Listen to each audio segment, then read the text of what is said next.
राहुल गांधी जो है ना वो बीजेपी के स्टार कैंपेनर है। बीजेपी को जितनी सीट आती है उसमें से आधा योगदान जो है वो राहुल गांधी का रहता है। लोग को लगता है अच्छा इसको सीट देना पड़ेगा क्या, अरे छोड़ो छोड़ो छोड़ो छोड़ो। तो ये भी है, इनमें कभी सिसकियां अच्छी नहीं लगती, हर वक्त सनम हिचकियां अच्छी नहीं लगती। कॉलेज में जब से यार अपना इश्क चला है उस दिन से हमें छुट्टियां अच्छी नहीं लगती। आते आते मैं जो है दिल्ली विश्वविद्यालय के कवि सम्मेलनों में प्रतियोगिताओं में भाग लेने लगा था, तो मैं क्लासेस छोड़ छोड़ के प्रतियोगिताओं में जाता था। क्या प्रभावित थी आपकी कविता को लेकर? पता नहीं यार, हमने कभी तो किसी ने सुनाया बताया नहीं क्या नहीं। आपने?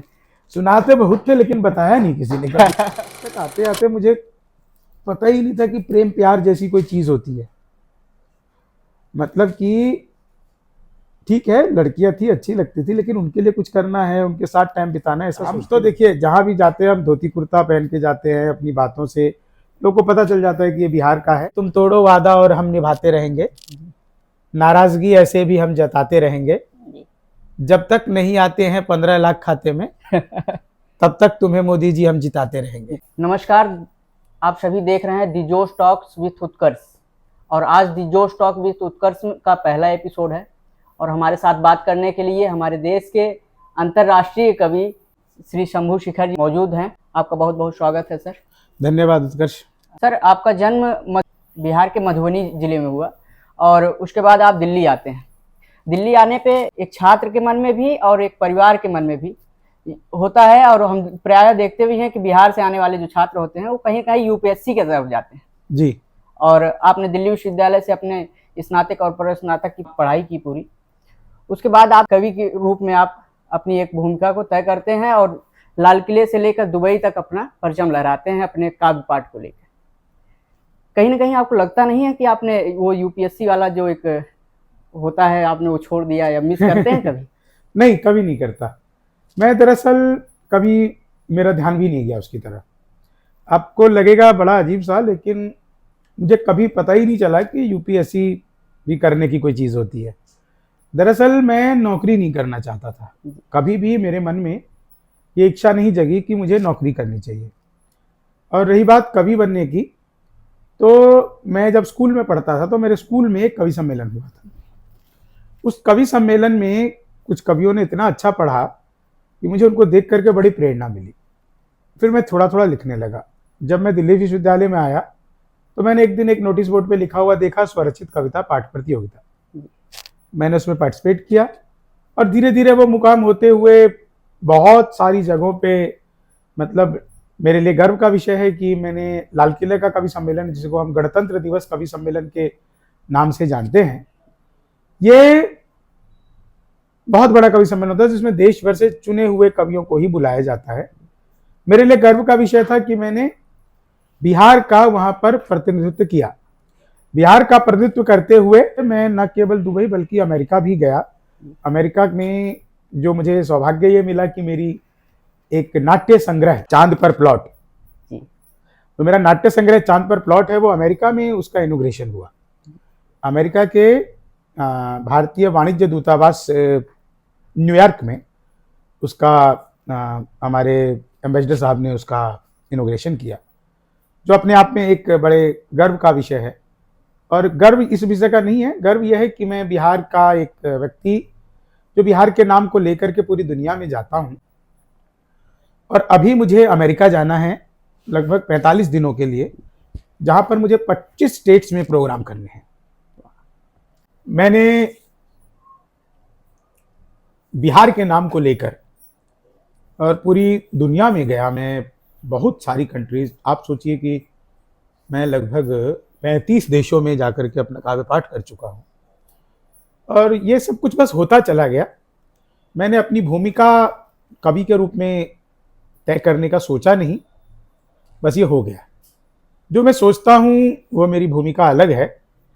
कवि सम्मेलनों से इतर ये तो समाज को एक रूप में, एक रंग में बांधने का काम है, लोगों को हंसाने का काम है, लोगों को कुछ दर्पण दिखाने का काम है। लेकिन मैं कुछ आगे की यात्रा जो मेरी होगी वो अपने साथ होगी। मैं कुछ आध्यात्मिक यात्रा की बात कर रहा हूँ, तो आगे देखिए अब ईश्वर की क्या मर्जी होती है। आप लोगों को हंसाना चाहते हैं, बहुत अच्छी बात है, लेकिन जब हम लोग एक ऐसे परिवेश से आते हैं, मध्यम वर्ग से आते हैं, तो हमारे लिए बहुत सी कठिनाइयाँ आती हैं। और आप भी बिहार से दिल्ली आए, पढ़ने आए, और एक जो पॉकेट मनी घर से मिलती है बहुत ही लिमिटेड रहती है, जो कि किसी तरीके से हम सर्वाइव कर लें, वही उतना हमारे लिए बहुत होता है जी। और उसमें एक आपका जो एक रास्ता था, जब आप कवि बनना चाहते थे, तो बहुत सी कठिनाइयाँ आई होंगी। घर परिवार वाले भी कहीं नाराज तो नहीं हुए आपके इस फैसले से? हाँ, नाराज तो बहुत हुए, क्योंकि ये उनकी भी इस अपेक्षाएं रही पूरे होंगी। पूरे सवाल में एक ही बात ठीक है कि घर वाले नाराज हुए। और मध्यम वर्ग तो बहुत बड़ी बात होती है। जी, हम जो गरीबी रेखा के नीचे से निचले पायदान पर जो व्यक्ति होता है, उससे भी एक कदम नीचे ही थे हम लोग। पॉकेट मनी जैसा शब्द मैंने सुना भी नहीं था। हम लोग कभी दिवाली होती थी या गांव में पतंग उड़ाते थे माघ महीने में, तो उसी दौरान कभी घर से 1-2 रुपया मिल गया पतंग खरीदने के लिए, 5 रुपया मिल गया तो बहुत है।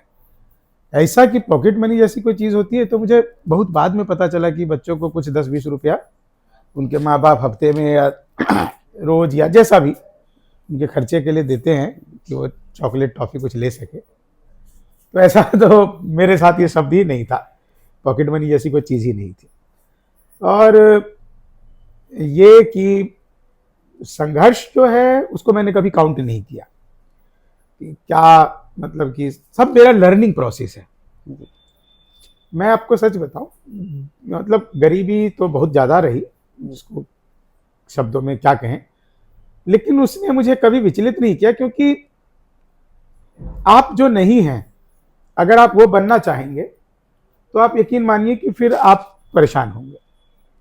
आप जो हैं, अगर आप वही रहेंगे तो आप बहुत परेशान नहीं होंगे। क्योंकि आप मान लीजिए कि भाई मेरे पास में बस में जाने के पैसे नहीं है और मैं बस में जाना चाहूँ तो मैं परेशान होऊंगा। मैं पैदल चला गया तो मैं नहीं परेशान होऊंगा। मेरे पास बस में जाने के पैसे हैं और मैं ऑटो में जाना चाहूँ तो मैं परेशान होऊंगा। मैं बस में चला गया तो मैं परेशान नहीं होऊंगा। तो अपने पास कोई ऑप्शन नहीं था यूज़ करने का कि जी हमें सेब खाना है कि केला खाना है, जो मिल जाए बस खा लेना है, पेट भरना है। हाँ। तो ये सब चीज़ें जो थी वो संघर्ष जैसा मैं नहीं गिनता। अब मतलब लोग करते हैं और बहुत लोगों के साथ में बहुत तरह की दिक्कतें आती हैं।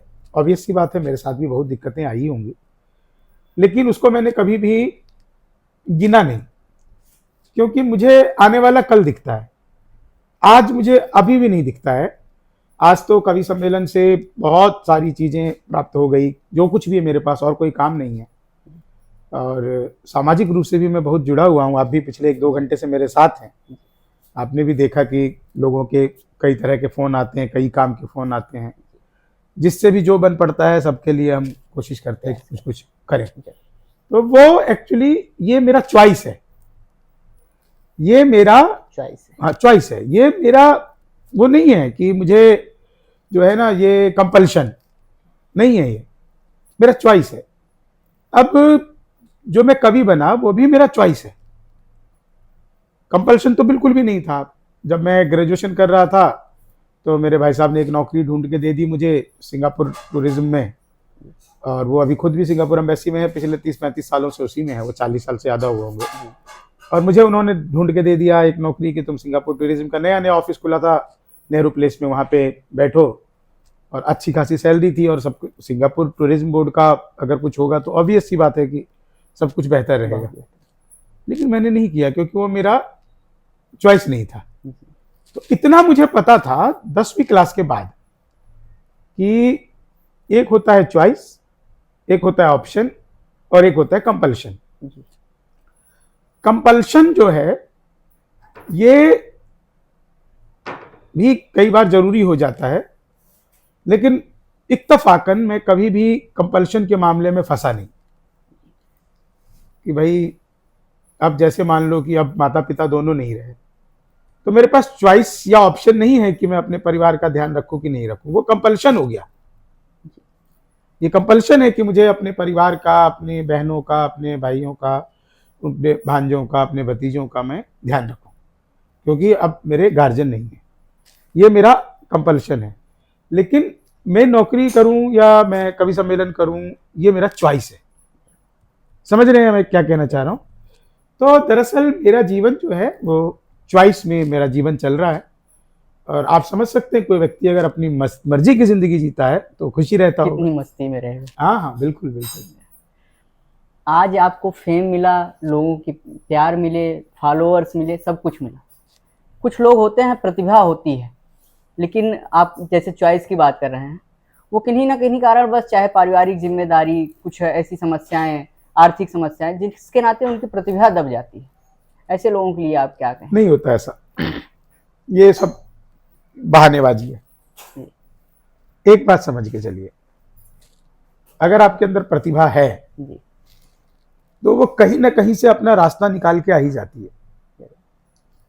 जो लोग कहेंगे कि जी हम बहुत गरीब हैं, जी हमारे पास ऑप्शन नहीं है, भाई कौन सा कलाकार अमीर पैदा हुआ, जरा बताइए ना 2-4 नाम। हाँ, अगर हम देखें समाज में निकल के, हाँ। तो जितने बड़े कलाकार देखने हाँ, को वो मिलते हैं, सब लोग उतना ज्यादा संघर्षों से निकला हुआ आदमी है, उतने गरीबी से निकला हुआ आदमी है। तो जो लोग कहते हैं कि वो, एक चीज समझ के चलिए, संकल्प के पीछे साधन चलते हैं, साधन जुटा के संकल्प नहीं किया जाता है। तो इसलिए जो लोग ये कहते हैं कि भाई उनके साथ में नहीं हुआ या नहीं हो पाया, सब झूठी बातें हैं, जो मनगढ़ंत बातें हैं। वो ऑप्शन लेकर के चले होंगे कि अगर मेरा बीपीएससी में नहीं हुआ तो यूपीएससी में कर देंगे, यूपीएससी में नहीं हुआ तो मैं टीचर बन जाऊंगा, नहीं तो मैं बैंक पीओ बन जाऊंगा।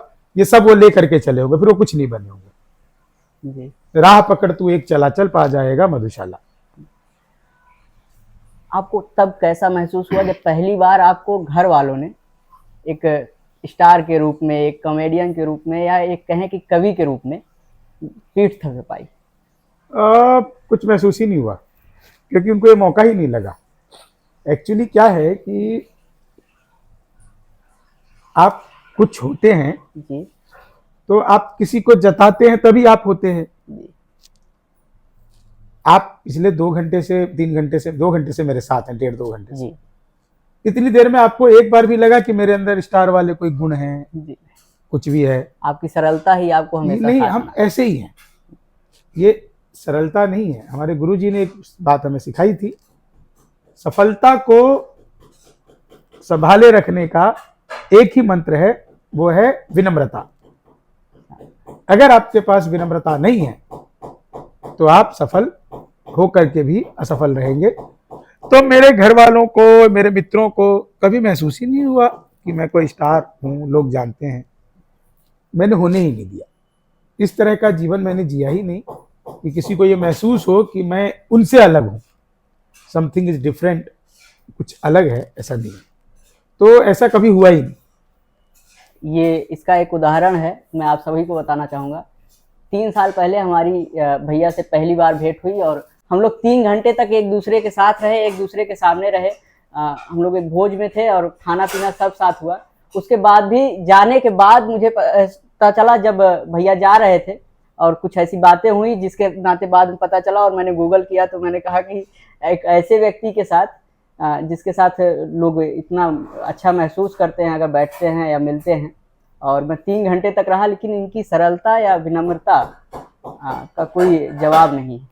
सर, जब आप यहाँ से दुबई या विदेशों में जाते हैं, तो जैसे हम यहाँ पे बात करते हैं तो कहीं ना कहीं अपना प्रदेश बिहार को आप प्रेजेंट करते हैं, और अपने ही देश के अन्य प्रदेश के लोग रहते हैं हमारे सामने जो कि हमें जज करते हैं। आप बाहर जब जाते हैं तो किस तरीके का माहौल होता है? और वहाँ एक छोटा भारत होता है जी विदेशों में, कुछ लोग दिल्ली के, कुछ यूपी के, कुछ गुजरात के, कुछ महाराष्ट्र के। तो वहाँ पे जाकर के ये क्षेत्रवाद खत्म हो जाता है। वहाँ पे नहीं महसूस होता कि आप कहाँ से? हाँ, नहीं, आप भारत से? हम तो देखिए जहाँ भी जाते हैं हम धोती कुर्ता पहन के जाते हैं। अपनी बातों से लोगों को पता चल जाता है कि ये बिहार का है, और हम बताते भी हैं, कुछ बातें भी ऐसी करते हैं कि हम बिहार के हैं। लेकिन वहाँ पे जाकर के सब चीज़ें खत्म हो जाती है। वहाँ पे आपकी पहली आइडेंटिटी आपका पासपोर्ट है, जिसपे लिखा है भारतीय पासपोर्ट। तो इसलिए वो वहाँ पे नहीं है, और लोगों में बहुत संपन्नता है, और फिर भी उनके अंदर कुछ कमी है, तो वो कविता के माध्यम से अपने देश को याद करते हैं। हम वहाँ पे कोई हास्य की बात करते हैं, वीर रस की बात करते हैं, या हमारे अन्य कवि साथी श्रृंगार की बात करते हैं, तो यहाँ के रस को वो कमी महसूस करते हैं, तो उसको वहाँ पे वो जीते हैं। आज की डेट में अगर देखा जाए तो आपका नाम कहीं भारत में अगर गिना जाता है तो राजनीतिक व्यंग्यकार के रूप में गिना जाता है, कि राजनीतिक व्यंग्य को, राजनीतिक जो दृष्टि है जी जी। उसको व्यंग्य के रूप में आप प्रदर्शित करते हैं लोगों के सामने। देखिए, इसका पीछे कारण क्या है कि मुझे ऐसा लगता है कि व्यंग्य तो बहुत सारी जगह पर किया जाना चाहिए, जी सामाजिक व्यंग्य भी एक पार्ट होता है, लेकिन राजनीति पे व्यंग्य जो है ना, ये एक लोगों के नज़दीक होने का बहुत मौका देती है। जी जैसे कि आप इसको, मैं 4 लाइन आपको सुनाता हूँ। हाँ जी अब आप इसको क्या समझेंगे पता नहीं, लेकिन इसमें ताना भी है और इसमें समर्थन भी है और इसमें जो है एक तरह से उल्हाना भी है। और पहला ही लाइन इसका ऐसा है कि तुम तोड़ो वादा और हम निभाते रहेंगे, नाराजगी ऐसे भी हम जताते रहेंगे, जी जब तक नहीं आते हैं 15 लाख खाते में तब तक तुम्हें मोदी जी हम जिताते रहेंगे। तो इसमें दोनों चीज है कि हम 15 लाख का उल्हाना भी दे रहे हैं जी और साथ में ये भी कह रहे हैं कि भाई हम तुम्हारे साथ हैं, लेकिन 15 लाख तो दे देना चाहिए है ना। तो ऐसे ही है। एक मैं जैसे एक देखिए कि वो राहुल गांधी जो है हमारे राजनेता, जी अब उनका जो देखो एक सिंपल सा है कि राहुल गांधी बोले कि मैं सावरकर नहीं हूँ, बयान दिए थे ना, जी तो हमने कहा कि हो तो तुम गांधी भी नहीं। सही। तो ये जो है ना, ये एक्चुअली क्या है। अब दूसरी चीज देखिए कि मोदी जी गए नासा, तो वैज्ञानिकों ने उन्हें 2 मिसाइल दे दिया। जी तो मोदी जी पूछे इसका मैं क्या करूंगा, बोले सर आपको आदत है फेंक देना। तो मैं किसी को नहीं छोड़ता, बल्कि मैंने जितना पार्टी के लिए, बीजेपी के लिए मैंने जितने व्यंग कसे, जितना मैंने पार्टी के लिए, कांग्रेस के लिए व्यंग कसे, उतना व्यंग मैंने संभवतः और किसी पर नहीं कसा। लेकिन यह है कि मुझे आनंद आता है दोनों का। मोदी जी वहाँ अयोध्या में शिलान्यास इसके लिए जाने वाले हैं 22 तारीख को, जी। और आज उद्घाटन था एयरपोर्ट और रेलवे स्टेशन पे दिखे। वहीं का 2 दिन पहले एक आता है राहुल गांधी जी का, कि वो भी यात्रा पे निकलने वाले हैं। हाँ, राहुल गांधी भी तो ठीक है। दरअसल राहुल गांधी जो है ना, वो बीजेपी के स्टार कैंपेनर है। बीजेपी को जितनी सीट आती है उसमें से आधा योगदान जो है वो राहुल गांधी का रहता है। लोग को लगता है अच्छा इसको सीट देना पड़ेगा क्या, अरे छोड़ो छोड़ो छोड़ो छोड़ो। तो ये भी है एक चीज। पिछली बार ये भारत जोड़ो यात्रा हुई थी, उसके बाद ये 3 प्रदेशों में चुनाव हुए। हाँ, भारत जोड़ो यात्रा हुई तो हर जगह बीजेपी ने, मतलब तेलंगाना में भी पिछली बार 1 सीट थी, तो इस बार शायद 7-8 आई है। तो आपके हिसाब से आप कहते हैं कि इन तीनों प्रदेशों में भारत जोड़ो यात्रा का प्रभाव दिखा? हाँ हाँ हाँ, भारत जोड़ो यात्रा का प्रभाव तो दिखा ही, साथ ही साथ जो है एक चीज और है, वो बहुत सिंपल सी बात यह है कि जनता के भीतर एक अलग उत्साह है। और जो मैं आपको चॉइस, ऑप्शन और कंपल्शन बता रहा था, जी तो अब जो है वो मोदी लोगों के लिए कंपल्शन हो गए हैं और चॉइस में जो हैं वो पीछे हैं काफ़ी अभी तो, और ऑप्शन जो है उसमें लोग जाना नहीं चाहते। तो ये सब है, चलता रहता है सब। तो कॉलेज के दौरान आप रेगुलर जाते थे कि कुछ छुट्टियां लेते थे? ये जाते थे? मैं समझ गया आप क्यों पूछ रहे हो। लेकिन मैं आपको बताऊं कि फर्स्ट ईयर में मेरा अटेंडेंस था 97%, सेकेंड ईयर में मेरा अटेंडेंस था 15% और थर्ड ईयर में मेरा अटेंडेंस था 3%। अब क्या था कि फर्स्ट ईयर में जब मैं गया हाँ तो मैं पढ़ने जाता था, सेकेंड ईयर आते आते मैं जो है दिल्ली विश्वविद्यालय के कवि सम्मेलनों में, प्रतियोगिताओं में भाग लेने लगा था।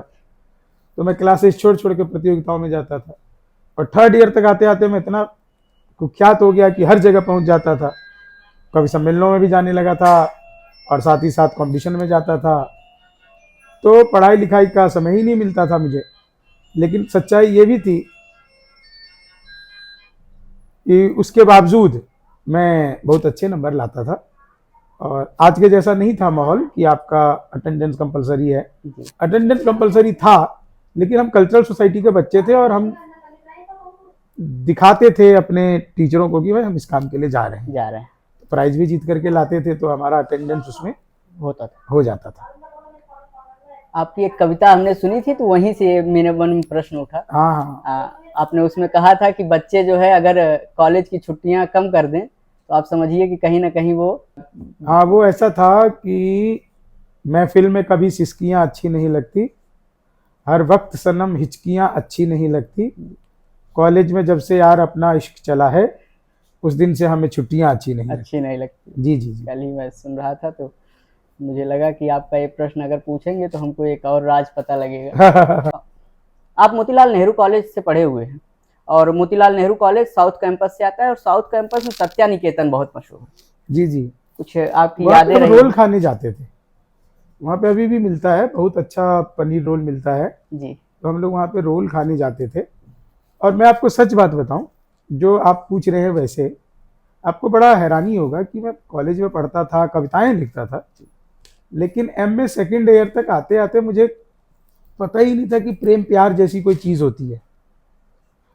मतलब कि ठीक है, लड़कियां थी, अच्छी लगती थी, लेकिन उनके लिए कुछ करना है, उनके साथ टाइम बिताना है, ऐसा सोचते नहीं थे। जी इसके पीछे कारण ये था कि घरों में 4 बहनें थी हमारे, जी। तो परिवार का माहौल बहुत ही वैसा था, तो मन में कभी किसी के लिए इस तरह के भाव बहुत आसानी से नहीं आते थे। लड़कियां प्रभावित थी आपकी कविता को लेकर? पता नहीं यार, हमने कभी तो किसी ने सुनाया नहीं बताया क्या नहीं। आपने?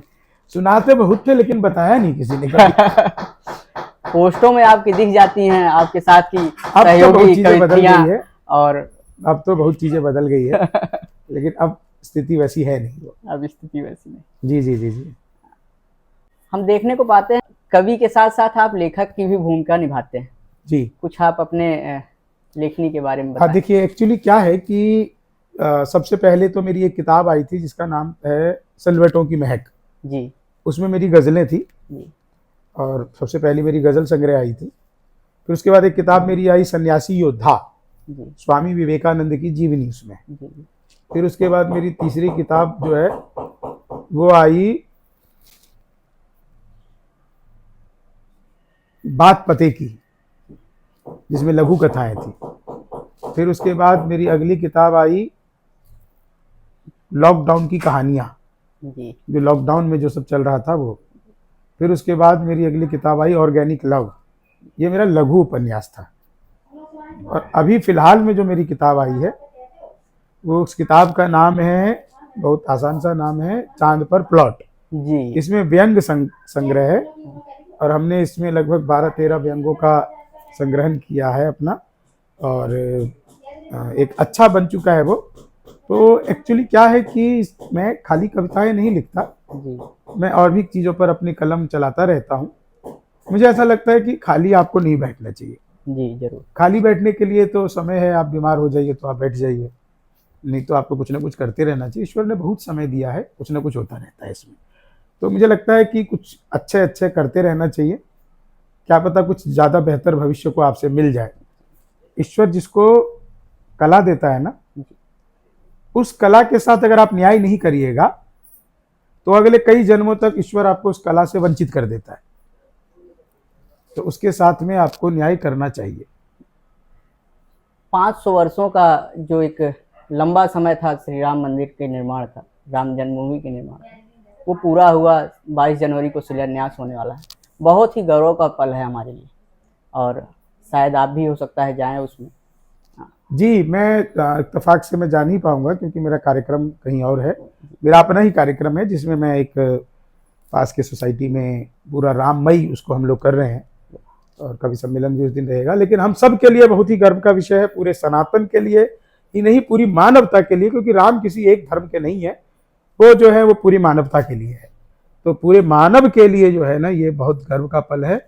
और उस मानवता को, और एक चीज़ आप समझ के चलिए, जिसको ये कहा गया है ना, बार बार हम लोग सुनते हैं कि सत्य जो है वो मतलब कि पराजित नहीं हो सकता। सत्य कभी पराजित नहीं होता। थोड़ी देर के लिए वो परेशान हो सकता है, थोड़ा चुप सकता है, लेकिन सत्य जो है दुनिया की सबसे बड़ी लीगल लड़ाई, और एकमात्र, आज तक पूरी दुनिया के इतिहास में ऐसा नहीं हुआ है कि जहां पर किसी और पंथ का कब्जा हो जी और वहां से उस पंथ ने वापस उस चीज को प्राप्त कर लिया हो, बिल्कुल लीगल तरीके से। ऐसा पूरी दुनिया में कहीं नहीं हुआ है। वही विपक्ष बहुत ही, तो विपक्ष का काम है, अब वो समर्थन करने लग जाएगा तो फिर कैसे काम चलेगा। लेकिन ये फिर तो उसका राजनीतिक विलय समर्थन हो तो जाएगा। नहीं देना चाहिए, लेकिन एक ये समाज के लिए है और कहीं ना कहीं हमारे हिंदू राष्ट्र के लिए, सनातन धर्म के लिए है। और श्री राम भाजपा के नहीं है, मुझे लगता है विपक्ष के भी लोगों को उनको सम्मान देना हाँ, चाहिए और लेकिन देखिए हर किसी सहभागिता का, को तय अब करना भाई चाहिए। वो हमेशा से उनकी राजनीति का जो, अगर अगर वो समर्थन करते तो ये नौबत ही क्यों आती? आजादी के साथ में ही वहां पे राम मंदिर का निर्माण हो गया होता, बात ही खत्म हो गई होती। इतने दिन तक तो यही पाल के रखे ना इसको। इसीलिए जो है उन लोगों को विचारधारा से, राजनीति दरअसल देखिए विचारधारा का मामला है। जब तक विचारधारा सामने नहीं आती तब तक राजनीति में जो है आपकी सफलता बहुत कम होती है। उनका अपना एक विचारधारा है, अपना एक गाइडलाइन है, उस गाइडलाइन के साथ वो लोग चलते हैं और उस गाइडलाइन पर ही आगे बढ़ते हैं, तभी उनके जो बचे हुए वोट है वो उनको मिल रहे हैं। नहीं तो वो जो ऐसी बात नहीं करेगा उसको मिलने लगेगा। विविधताओं का देश है भारत, भारत को समझना थोड़ा कठिन है। हाँ कठिन है, बहुत कठिन है। राजनीतिक व्यंग करते हैं तो यहीं से हम ले लेते हैं। कुछ 5 नाम हैं जिसके बारे में आपकी राय लेंगे जी। राहुल गांधी जी, कुछ शब्दों में आप केवल जवाब देने का। राहुल गांधी जी बहुत ही कर्तव्यनिष्ठ, ईमानदार और बहुत ही ऊर्जावान नेता हैं। बस उनकी कमी एक ही है कि इसकी जगह पे अगर कोई वो उद्योगपति होते तो ज़्यादा अच्छा होते, क्योंकि राजनीति उनके लायक नहीं है। ममता दीदी, ममता दीदी अपनी राजनीति में अपने क्षेत्र में बहुत सफल है और वो जिस तरह का उनका व्यवहार है वो क्षेत्रीय राजनीति हमेशा करती रहेंगी। राष्ट्रीय स्तर पर अब ममता जी के लिए कोई स्थान नहीं है जो आज से 15 साल पहले थी, क्योंकि वो रेल मंत्री भी रही, राष्ट्रीय नेता रही। अब राष्ट्रीय स्तर पर उनके लिए जगह नहीं बची है। अरविंद केजरीवाल, दिल्ली वालों ने एक ऐसा मुख्यमंत्री चुना कि अब दिल्ली वाले पर सारे लोग हंसते रहते हैं। योगी आदित्यनाथ, देखिए योगी आदित्यनाथ, मतलब जब भी मैं कहीं बुलडोजर देखता हूं तो तत्काल प्रभाव से योगी आदित्यनाथ याद आ जाते हैं। वो इसलिए याद आते हैं कि ये उत्तर प्रदेश में इतना खड्डा था जी, कि उसको ठीक करने के लिए बुलडोजर बहुत जरूरी था। हमारे देश के प्रधानमंत्री जी, देखिए परम आदरणीय नरेंद्र मोदी जी, एक बात बहुत सिंपल सी मान के चलिए, आप कुछ भी करिए, 24 घंटे में 10 बार जो नाम आपकी जहन में आएगा, आप पक्ष के हैं, आप विपक्ष के हैं, आप पार्टी के हैं, आप पार्टी के नहीं है, 24 घंटे में 10 बार जो नाम आपके जहन में आएगा उसका नाम है नरेंद्र मोदी। हमारे साथ बातचीत करने के लिए शंभू शेखर जी थे। सर आपका बहुत बहुत धन्यवाद हमारे साथ बात करने के लिए।